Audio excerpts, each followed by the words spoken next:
Sino kayang kumain na ulam ko na pusit? Wait lang. Hoy, Bansot! Bansot! Alam mo kung sino kumain ng pusit ko?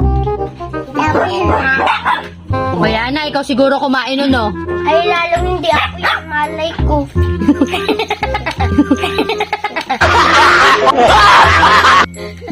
Tita, ikaw siguro kumain nun, no? Ano? Ng pusit! Ikaw kuha! Na kumakain ng pusit!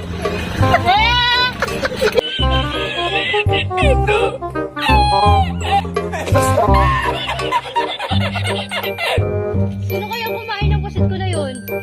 Nakakainis eh?